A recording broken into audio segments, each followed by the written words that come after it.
ಇವತ್ತಿನ ವಿಡಿಯೋದಲ್ಲಿ ಒಂದು ರೈಸ್ ರೆಸಿಪಿ ನೋಡ್ಕೊಂಬರೋಣ. ಬೆಳಗಿನ ಹರಿಬೆರಿಯಲ್ಲಿ ಬೇಗ ತಿಂಡಿಗಳಾಗಬೇಕಾಗಿರುತ್ತೆ. ಇವತ್ತು ಒಂದು ಬೇಗ ಆಗುವಂತಹ ಒಂದು ರೈಸ್ ರೆಸಿಪಿನ ನೋಡ್ಕೊಂಬರೋಣ. ಇದಕ್ಕೆ ನಾನು ಕೆಲವೊಂದು ಜೋಳ ತೊಗೊಂಡಿದ್ದೀನಿ. ಒಂದು ಅರ್ಧ ಬೌಲಷ್ಟು ಜೋಳ, ಹಸಿಮೆಣಸಿನ್ಕಾಯಿ, ಕಾಯಿ ತುರಿ, ಒಂದು ಟೊಮೆಟೊ, ಈರುಳ್ಳಿ, ಬೆಳ್ಳುಳ್ಳಿ, ಶುಂಠಿ ಬಿಡಿಸಿ ರೆಡಿ ಮಾಡಿ ಇಟ್ಕೊಂಡಿದ್ದೀನಿ. ಅಕ್ಕಿನ 2 ಗ್ಲಾಸ್ ಅಕ್ಕಿ ತೊಗೊಂಡಿದ್ದೀನಿ. ನಾಟಿ ಕೊತ್ತಂಬರಿ ಸೊಪ್ಪನ್ನು ತೊಗೊಂಡಿದ್ದೀನಿ, ಹಾಗೆ ಸ್ವಲ್ಪ ಕರಿಬೇವು ಸೊಪ್ಪು. ಬನ್ನಿ ಇವಾಗ ಒಂದು ಕುಕ್ಕರಿಗೆ ಒಗ್ಗರಣೆ ರೆಡಿ ಮಾಡ್ಕೊಳ್ಳೋಣ. 4ರಿಂದ 5 ಟೇಬಲ್ ಚಮಚದಷ್ಟು ಎಣ್ಣೆಯನ್ನು ತೊಗೊಂಡಿದ್ದೀನಿ. ಇದಕ್ಕೆ ಸಾಸಿವೆ, ಅರ್ಧ ಚಮಚದಷ್ಟು ಸಾಸಿವೆ, ಅರ್ಧ ಚಮಚದಷ್ಟು ಜೀರಿಗೆ, ಹಾಗೆ ಒಂದು 1/4 ಚಮಚದಷ್ಟು ಉದ್ದಿನಬೇಳೆ, 1/4 ಚಮಚದಷ್ಟು ಕಡಲೆಬೇಳೆ, 1/4 ಚಮಚದಷ್ಟು ಸೋಂಪು ಕಾಳು, 1-2 ಈರುಳ್ಳಿನ ಸಣ್ಣದಾಗಿ ಉದ್ದಕ್ಕೆ ಕಟ್ ಮಾಡಿ ಹಾಕಿದ್ದೀನಿ. ಇದೆಲ್ಲ ಒಗ್ಗರಣೆಯನ್ನು ಚೆನ್ನಾಗಿ ಮಿಕ್ಸ್ ಮಾಡ್ಕೊಂಬಿಡೋಣ. ಈಗ ಇದಕ್ಕೆ ಒಂದು ಸಣ್ಣ ಬೌಲಲ್ಲಿ ಕಡಲೆ ಬೀಜ ಹಾಕ್ತಾಯಿದ್ದೀನಿ. ಕುಕ್ಕರಲ್ಲಿ ವಿಶಿಲ್ ಆಗಿ ಅದು ಅನ್ನ ಬೇಯೋದ್ರಿಂದ ಕಡಲೆ ಬೀಜ ತುಂಬ ಚೆನ್ನಾಗಿರುತ್ತೆ ತಿನ್ನೋಕ್ಕೆ. ಹಾಗಾಗಿ ಕಡಲೆ ಬೀಜ ಹಾಕಿದ ಮೇಲೆ ಒಂದು ರೌಂಡ್ ಮಿಕ್ಸ್ ಮಾಡೋಣ. ಇದು ಸ್ವಲ್ಪ ಕಲರ್ ಚೇಂಜ್ ಆಗಿದೆ, ಕಡಲೆ ಬೀಜ ಕೂಡ ಸ್ವಲ್ಪ ಬೆಂದಿದೆ. ಈಗ 2ರಿಂದ 3 ಹಸಿಮೆಣಸಿನಕಾಯಿ ಉದ್ದ ಕಟ್ ಮಾಡಿ, ಒಂದು ಟೊಮೊಟೊ ಸಣ್ಣದಾಗಿ ಕಟ್ ಮಾಡಿ ಹಾಕಿದ್ದೀನಿ. ಒಂದು ಅರ್ಧ ಬೌಲ್ ಆಗುವಷ್ಟು ಜೋಳ ಹಾಕ್ತಾಯಿದ್ದೀನಿ. ಮಕ್ಕಳಿಗೆ ಈ ಜೋಳದ ಒಂದು ರೆಸಿಪಿ ತುಂಬ ಇಷ್ಟ ಆಗುತ್ತೆ. ಹಾಗಾಗಿ ಒಂದು ಯಾವುದೇ ರೈಸ್ ರೆಸಿಪಿ ಮಾಡಬೇಕಾದ್ರೆ ಜೋಳ ಹಾಕಿದರೆ ಚೆನ್ನಾಗಿರುತ್ತೆ. ಶುಂಠಿ ಬೆಳ್ಳುಳ್ಳಿ ಪೇಸ್ಟನ್ನು ಸೇರಿಸ್ಕೊಳ್ತಾ ಇದ್ದೀನಿ.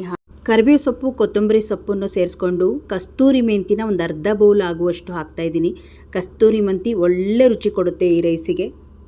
ಈಗ ಎಲ್ಲದನ್ನು ಚೆನ್ನಾಗಿ ಮಿಕ್ಸ್ ಮಾಡ್ಕೊಳ್ಳೋಣ. ಒಂದು 2ರಿಂದ 3 ನಿಮಿಷ ಇದೇ ರೀತಿಯಾಗಿ ಮಿಕ್ಸ್ ಮಾಡ್ಕೊಳ್ಬೇಕು. 1-2 ನಿಮಿಷ ಚೆನ್ನಾಗಿ ಫ್ರೈ ಮಾಡ್ಕೊಂಡಿದ್ದೀನಿ. ಇದಕ್ಕೆ ರುಬ್ಬುವ ಅವಶ್ಯಕತೆ ಇಲ್ಲ, ತುಂಬ ಸಿಂಪಲ್ಲಾಗಿ ಮನೆಯಲ್ಲೇ ಇರುವಂಥ ಪೌಡ್ರ್ಗಳನ್ನು ನೀವು ಮಿಕ್ಸ್ ಮಾಡ್ಕೊಳ್ಬೋದು. ಈಗ ಅಕ್ಕಿ ತೊಳೆದು ಒಂದು 10 ನಿಮಿಷಗಳ ಕಾಲ ನೆನೆಸಿಟ್ಟಿರುವ ಸೋನಾ ಮಸೂರಿ ಅಕ್ಕಿನ ಹಾಕ್ತಾಯಿದ್ದೀನಿ. ಅಕ್ಕಿ ಹಾಕಿ ಒಂದು 2 ನಿಮಿಷ ಚೆನ್ನಾಗಿ ಇದನ್ನು ಮಿಕ್ಸ್ ಮಾಡ್ಕೊಂಬಿಡೋಣ.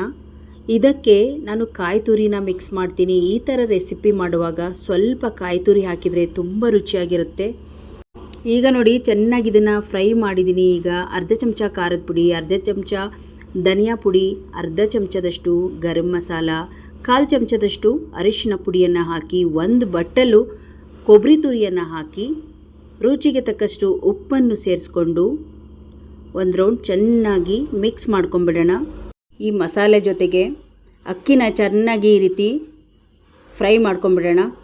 ಈಗ ನಾನು 2 ಗ್ಲಾಸಷ್ಟು ಅಕ್ಕಿ ತೊಗೊಂಡಿದ್ದೆ, 4 ಗ್ಲಾಸ್ ನೀರು ಹಾಕ್ತಾಯಿದ್ದೀನಿ. ಕರೆಕ್ಟಾಗಿ 4 ಗ್ಲಾಸ್ ನೀರು ಹಾಕಿದರೆ ಈ ಲೋಟದಲ್ಲಿ ಕರೆಕ್ಟಾಗಿ ಮೆಜರ್ಮೆಂಟ್ ಬರುತ್ತೆ, ಉದ್ರುದ್ರಾಗಿ ಬರುತ್ತೆ.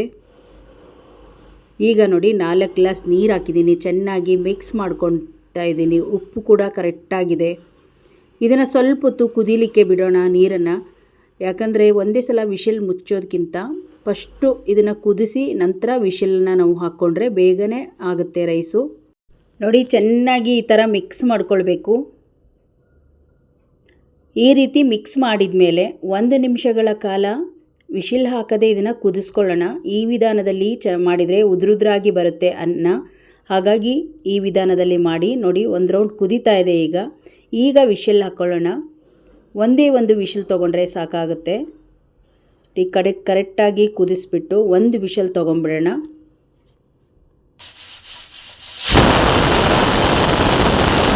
ನೋಡಿ ಇವಾಗ ಒಂದು ವಿಶಿಲ್ ಆಗಿದೆ, ಸ್ವಲ್ಪ ತಣ್ಣಗಾಗಿದೆ. ಈಗ ಓಪನ್ ಮಾಡ್ತಾ ಇದ್ದೀನಿ. ಬಿಸಿ ಬಿಸಿಯಾಗಿರುವ ಹರಿಬರಿಯಲ್ಲಿ ಮಾಡುವ ಬೆಳಗಿನ ತಿಂಡಿಗೆ, ಲಂಚ್ ಬಾಕ್ಸಿಗೆ ತುಂಬ ಇಷ್ಟ ಆಗುತ್ತೆ ಮಕ್ಕಳಿಗೆಲ್ಲ. ಇದಕ್ಕೆ ಯಾವುದೇ ಆದ ತರಕಾರಿ, ಬೀನ್ಸು, ಕ್ಯಾರೆಟ್ ಯಾವುದೂ ಹಾಕಿಲ್ಲ, ಬರೀ ಬೇಬಿಕಾರ್ನನ್ನು ಬಳಸಿ ಮಾಡಿರುವಂತಹ ಪಲಾವ್ ಇದು. ಡಿಫ್ರೆಂಟ್ ರುಚಿ ಇರುತ್ತೆ, ಮಾಡುವ ವಿಧಾನ ಕೂಡ ಡಿಫ್ರೆಂಟ್ ಆಗಿದೆ. ತುಂಬ ಇಷ್ಟ ಆಗುತ್ತೆ ಮಕ್ಕಳಿಗೆ ಲಂಚ್ ಬಾಕ್ಸಿಗೆ. ಬೆಳಗ್ಗೆ ಬಿಸಿ ಬಿಸಿಯಾಗಿ ಮೊಸರು ಬಜ್ಜಿ ಅಥವಾ ಚಟ್ನಿ ಜೊತೆಗೆ ಈ ರೈಸನ್ನು ಸರ್ವ್ ಮಾಡ್ಬೋದು. ತುಂಬ ರುಚಿಕರವಾಗಿರುವ ಈ ರೈಸನ್ನು ಈಗ ಸರ್ವ್ ಮಾಡ್ಕೊಳ್ತಾ ಇದ್ದೀನಿ. ಘಮ ಘಮಿಸ್ತಾ ಇರುತ್ತೆ, ಡಿಫ್ರೆಂಟಾಗಿ ಫ್ಲೇವರ್ ಬರ್ತಾ ಇರುತ್ತೆ. ಬಿಸಿ ಬಿಸಿಯಾಗಿ ಈ ರೀತಿ ಒಂದು ಬೌಲಲ್ಲಿ ಹಾಕಿ ಮಕ್ಕಳಿಗೆ ಒಂದು ತಟ್ಟೆಯಲ್ಲಿ ಹಾಕಿ ಕೊಟ್ಟರೆ ಮಕ್ಕಳು ತುಂಬ ಇಷ್ಟಪಟ್ಟು ತಿಂತಾರೆ. ಇದರ ಜೊತೆಗೆ ಆನಿಯನ್ ಪಿಕಲನ್ನು ಹಾಕ್ಕೊಂಡು ಬಿಸಿ ಬಿಸಿಯಾಗಿ ಈ ಪಲಾವನ್ನು ಸರ್ವ್ ಮಾಡಿದ್ದೆ. ನೀವು ಕೂಡ ಲಂಚ್ ಬಾಕ್ಸಿಗೆ ತುಂಬ ಸುಲಭವಾಗಿ ಮಾಡಬೇಕಾದ್ರೆ ಈ ರೆಸಿಪಿ ಒಮ್ಮೆ ಟ್ರೈ ಮಾಡಿ. ಇಷ್ಟ ಆದರೆ ಒಂದು ಲೈಕ್ ಮಾಡಿ, ಚಾನಲನ್ನು ಸಬ್ಸ್ಕ್ರೈಬ್ ಮಾಡ್ಕೊಳ್ಳಿ, ನಮ್ಮ ಫೇಸ್ಬುಕ್ ಪೇಜನ್ನು ಕೂಡ ಫಾಲೋ ಮಾಡಿ. ಮತ್ತೆ ನಾಳಿನ ರೆಸಿಪಿಯೊಂದಿಗೆ ಸಿಗೋಣ. ಅಲ್ಲಿಯವರೆಗೂ ಧನ್ಯವಾದ.